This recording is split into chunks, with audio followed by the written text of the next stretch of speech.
ঝালমুড়ি খাইবেন, অনেক মজার ঝালমুড়ি, খাঁটি সরিষার তেল দিয়ে আপনারে ঝালমুড়ি বানাই দিতেছি। নতুন নাকি? ঝালমুড়ি খাইবেন, অনেক মজার ঝালমুড়ি, খাঁটি সরিষার তেল দিয়ে বানাই দিব। মামা, আপনাকে ফ্রিতে একটা টিপস দিয়ে দিচ্ছি। আমাদের ক্যাম্পাসের আশেপাশে যদি আপনার ব্যবসা করতে হয়, ঝালমুড়ি ব্যবসা করবে না, আপনি একটা ফুচকার দোকানদার। তারপর দিনে পুরো ক্যাম্পাসের সব স্টুডেন্ট আপনার দোকানে লাইন ধরবে। আর কেউ আসুক বা না আসুক, আমি কিন্তু আমার বন্ধুদেরকে নিয়ে অবশ্যই আসবো। ফুচকার দোকান দিলে আপনি আইবেন তো? অবশ্যই। এই রিচি যা বলে সেটাই হয়। রিচির কথার বরখেলাপ আজ পর্যন্ত কখনোই হয়নি। আপনার নাম ঋষি? আমি আগামীকালের মধ্যে ফুচকার দোকান নিব। ক্লাসটা করে এত ভালো লাগছে, পরীক্ষার প্রিপারেশন একদমই জোস। এটা ঝালমুড়ি মামা না?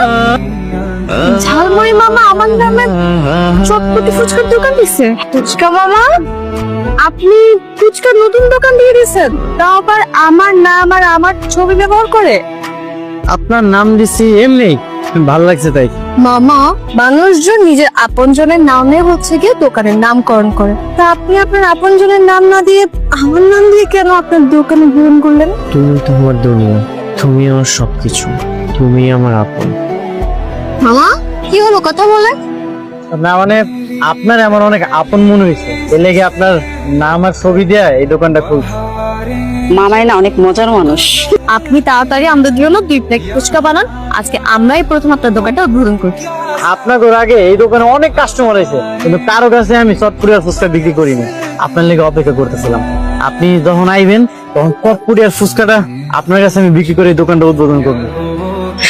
মামা, আপনার কথা শুনে তো আমি অবাক হয়ে যাচ্ছি। আসলে দোকানটা সুন্দর হয়েছে না? অনেক সুন্দর। মামা, ঝাল একটু বেশি দিয়েন। থ্যাংক ইউ মামা। মামা দেখতে খুব ভালোই লাগছে, তাই না? এখন কি হবে? বাবা আসতেছে, যদি ধরা পড়ে যাই। দারুণ। অনেক ভালো লাগছে, ফুচকাটা অনেক মজা হয়েছে মামা। না না, টাকা লাগবে না, আপনি যান। টাকা রাখবো না কেন, রাখেন। আরেকদিন দিয়ে ঠিক আছে মামা, আরেকদিন আমাকে একটা পানির বোতল দাও। চাচা, আপনারা দেখে অনেক ক্লান্ত লাগতেছে, কোনো সমস্যা? আরে বাবা, অনেক ক্লান্ত।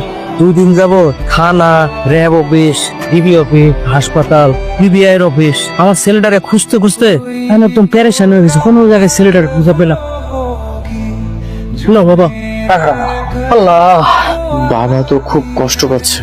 না না, এমনটা আর করা যাবে না, যে করেই হোক সাহস করে সবকিছু খুলে বলতে হবে বাবাকে।